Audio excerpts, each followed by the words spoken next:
दोस्तों नमस्कार। स्वागत है आप सभी का MGV study point YouTube channel में। तो दोस्तों आज की हमारी मिक्स क्वेश्चन सीरीज नंबर है 18।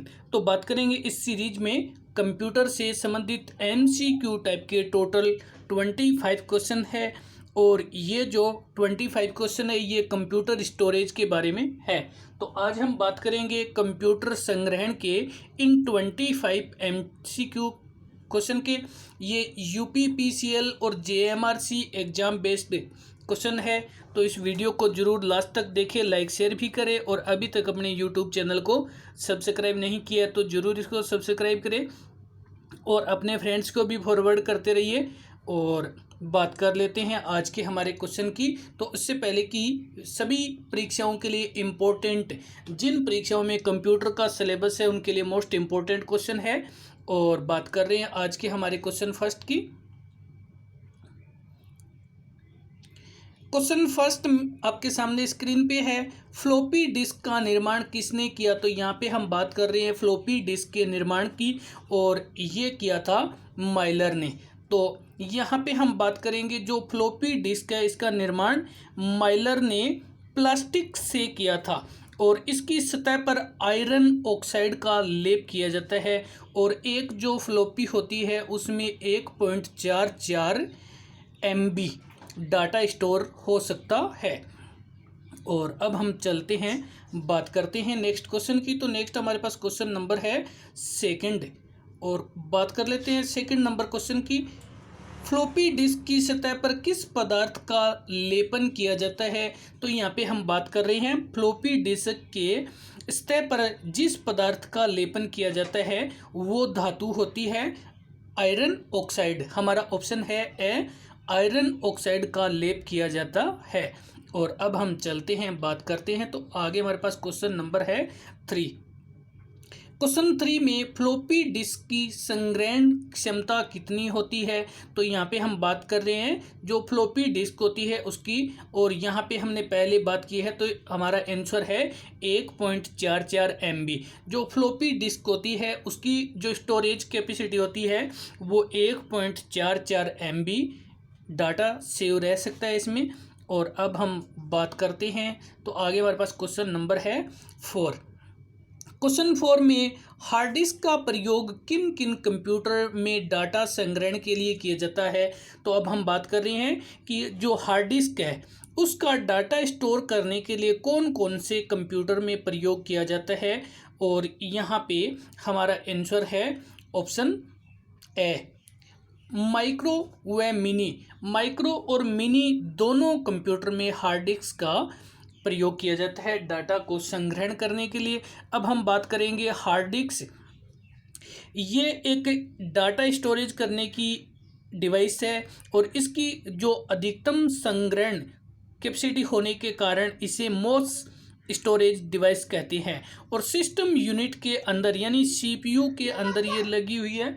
सिस्टम यूनिट के अंदर यानी CPU के अंदर लगी होने के कारण इसे ऑनलाइन स्टोरेज डिवाइस भी कहते हैं। और चलते हैं, बात कर लेते हैं। तो नेक्स्ट हमारे पास क्वेश्चन नंबर है क्वेश्चन 5। क्वेश्चन 5 में हार्ड डिस्क की अधिक संग्रहण क्षमता होने के कारण इसे क्या कहते हैं। तो यहाँ पे हम बात कर रहे हैं कि जो हार्ड डिस्क होती है इसकी स्टोरेज कैपेसिटी अधिक होती है और अधिक होने के कारण ये मास स्टोरेज डिवाइस कहलाती है। और ये सिस्टम यूनिट CPU के अंदर लगी होती है और इसके अंदर लगी होने के कारण ये ऑनलाइन डिवाइस भी कही जा सकती है। और अब हम चलते हैं, बात कर लेते हैं। तो आगे हमारे पास क्वेश्चन नंबर है 6।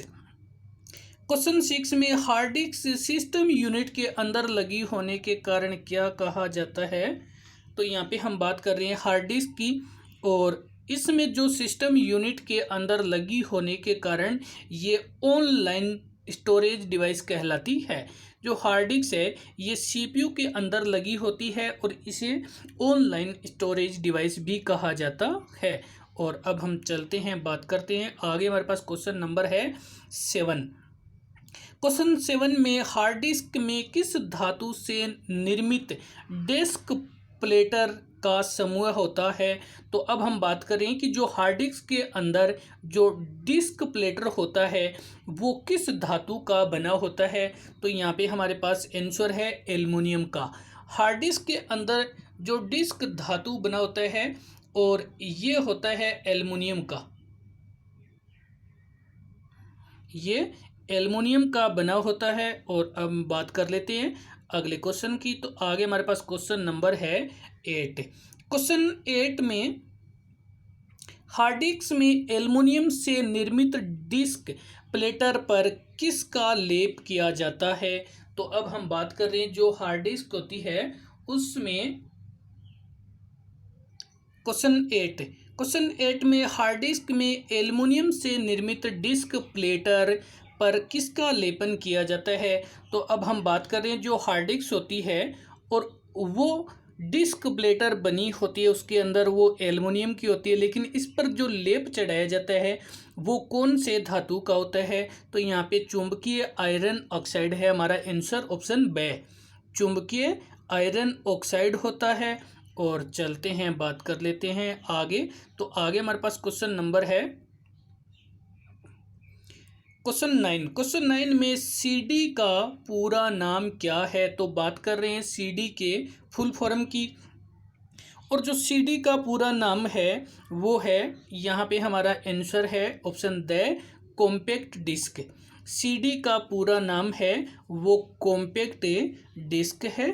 और चलते हैं इसी के साथ में बात कर लेते हैं। तो आगे हमारे पास क्वेश्चन नंबर है 10। क्वेश्चन 10 में रोम का पूरा नाम क्या है। तो रोम का पूरा नाम है ये रीड ओनली मेमोरी है। रोम का पूरा नाम रीड ओनली मेमोरी। और चलते हैं बात करते हैं। तो यहाँ पे हमारे पास जो ऑप्शन है तो देखते हैं इनमें से हमारे पास ऑप्शन कौन सा है। और यहाँ पे हमारे पास option B read only memory, ये जो हमारे पास रोम का पूरा नाम है रीड ओनली मेमोरी।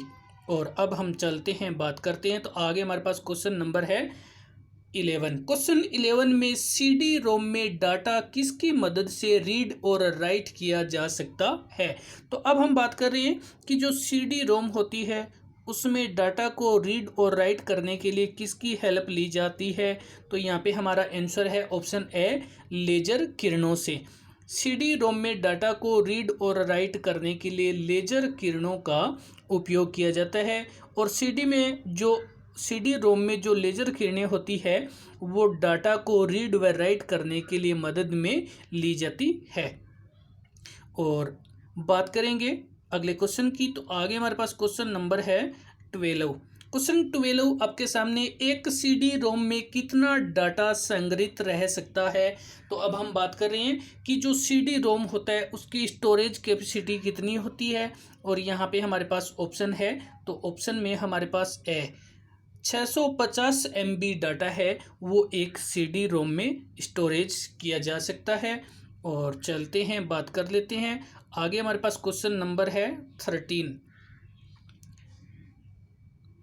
क्वेश्चन 13 में रैम का पूरा नाम क्या है, RAM। और रैम का जो पूरा नाम है option A random access memory, random access memory है। और चलते हैं बात कर लेते हैं। तो आगे हमारे पास क्वेश्चन नंबर है 14। क्वेश्चन 14 में डीवीडी का पूरा नाम क्या है। तो अब हम बात कर रहे हैं डीवीडी का, और डीवीडी का जो पूरा नाम है option A digital video disc. DVD का जो पूरा नाम है डिजिटल वीडियो डिस्क, ये डीवीडी का पूरा नाम है। और चलते हैं बात कर लेते हैं। तो आगे हमारे पास क्वेश्चन नंबर है 15। क्वेश्चन 15 में हम बात कर रहे हैं कि एक डीवीडी से सीडी की अपेक्षा कितना गुना अधिक डाटा संग्रहण कर सकती है। तो यहाँ पे हम बात कर रहे हैं जो डीवीडी होती है वो सीडी की तुलना में कितना ज़्यादा डाटा संग्रहण कर सकती है। ऑप्शन से 7.5 गुना, 7.5 गुना ज़्यादा जो डीवीडी है वो सीडी की अपेक्षा डाटा ज़्यादा संग्रहण कर सकती है। और अब हम चलते हैं बात करते हैं। तो आगे हमारे पास क्वेश्चन नंबर है 16। क्वेश्चन 16 में एक साधारण डीवीडी में कितने जीबी डाटा संग्रहित रहता है। तो बात कर रहे हैं एक सिंपल सी जो डीवीडी होती है और उस डीवीडी में डाटा संग्रहण करने की जो कैपेसिटी होती है। यहाँ पे option A 4.7 GB data DVD में स्टोरेज रह सकते हैं। और चलते हैं बात कर लेते हैं। तो आगे हमारे पास क्वेश्चन नंबर है 17। क्वेश्चन 17 में डीवीडी का व्यास कितना होता है। तो अब हम बात कर रहे हैं जो डीवीडी होती है उसका व्यास, और यहाँ पे हमारे पास ऑप्शन बी 4.7 इंच। एक डीवीडी का जो व्यास होता है वो 4.7 इंच का होता है। और चलते हैं बात करते हैं। तो आगे हमारे पास क्वेश्चन नंबर है 18। क्वेश्चन 18 में जिप ड्राइव में डाटा संग्रहण के लिए किस उपकरण का इस्तेमाल किया जाता है। तो हम बात कर रहे हैं जिप ड्राइव की, और जिप ड्राइव में जो डाटा संग्रहित किया जाता है और इसमें हमारे पास आंसर है जिप कार्ट्रिज। जिप कार्ट्रिज है ये डाटा संग्रहण के लिए प्रयुक्त किया जाता है। और अब हम चलते हैं बात करते हैं। तो आगे हमारे पास क्वेश्चन नंबर है 19। क्वेश्चन 19 में जिप ड्राइव में कितना डाटा संग्रहित रहता है, या हम कह सकते हैं कि जो जिप ड्राइव होता है उसकी स्टोरेज कैपेसिटी क्या होती है। तो जिप ड्राइव की जो डाटा स्टोरेज होती है, तो यहाँ पे हमारा ऑप्शन है बे 100 MB डाटा स्टोरेज सेव कर सकता है। और चलते हैं बात करते हैं। तो आगे हमारे पास क्वेश्चन नंबर है 20। क्वेश्चन 20 में जिप ड्राइव का आकार कितना होता है। तो अब हम बात कर रहे हैं जिप ड्राइव के आकार की, और हमारा आंसर है 4 वर्ग इंच। जिप ड्राइव है ये 4 वर्ग इंच का होता है। चलते हैं बात करते हैं अगले क्वेश्चन की। आगे हमारे पास क्वेश्चन नंबर है 21। क्वेश्चन 21 में ब्लू रे डिस्क की प्रति सिंगल लेयर संग्रहण क्षमता कितनी होती है। तो अब हम बात कर रहे हैं जो ब्लू रे डिस्क होती है उसकी सिंगल लेयर संग्रहण क्षमता क्या होती है। हमारा आंसर है 25 GB। ब्लू रे डिस्क की जो प्रति सिंगल लेयर संग्रहण क्षमता होती है ये 25 GB की होती है। और आगे बढ़ते हैं क्वेश्चन की ओर। आगे हमारे पास क्वेश्चन नंबर है 22। क्वेश्चन 22 में ब्लू रे डिस्क को पढ़ने के लिए किसका प्रयोग किया जाता है। तो यहाँ पे हम बात कर रहे हैं जो ब्लू रे डिस्क है उसको पढ़ने के लिए, और यहाँ हमारा आंसर है blue violet laser. Blue violet laser से हम ब्लू रे डिस्क को पढ़ सकते हैं। और चलते हैं बात करते हैं। तो आगे हमारे पास क्वेश्चन नंबर है 23। क्वेश्चन 23 में ब्लू रे डिस्क की डबल लेयर संग्रहण क्षमता कितनी होती है। तो अब हम बात कर लेते हैं ब्लू रे डिस्क जो डबल लेयर होती है उसका संग्रहण क्षमता, और यहाँ पे हमारा आंसर ऑप्शन बी 50 GB होती है। ब्लू रे डिस्क की जो डबल लेयर संग्रहण क्षमता होती है ये 50 GB की होती है। और चलते हैं बात करते हैं। तो आगे हमारे पास क्वेश्चन नंबर है 24। क्वेश्चन 24 में वर्तमान में कितनी संग्रहण क्षमता की हार्ड डिस्क अधिक प्रचलित है। तो अब हम बात कर रहे हैं कि जो हार्ड डिस्क वर्तमान में जो चल रही है उस हार्ड डिस्क की कैपेसिटी क्या है। और यहाँ पे हमारा ऑप्शन है द सभी 160 GB, 500 GB और 1 TB। जो TB टेराबाइट, GB गीगाबाइट की हार्ड डिस्क है ये वर्तमान में आधुनिक समय में प्रचलित है। और अब हम चलते हैं बात करते हैं। तो आगे हमारे पास क्वेश्चन नंबर है 25। क्वेश्चन 25 में निम्नलिखित में से प्राथमिक संग्रहण माध्यम कौन सा है। तो हम बात कर रहे हैं प्राथमिक संग्रहण माध्यम के लिए, और यहाँ पे हमारा आंसर है मेमोरी। जो मेमोरी होती है ये प्राथमिक संग्रहण माध्यम कहलाती है। तो दोस्तों इसी के साथ में वीडियो देखने के लिए धन्यवाद। लाइक शेयर करते रहे, और अभी तक यूट्यूब चैनल को सब्सक्राइब नहीं किया तो ज़रूर इसको सब्सक्राइब करें। अपने फ्रेंड्स को भी फॉरवर्ड करते रहिए। वीडियो देखने के लिए धन्यवाद।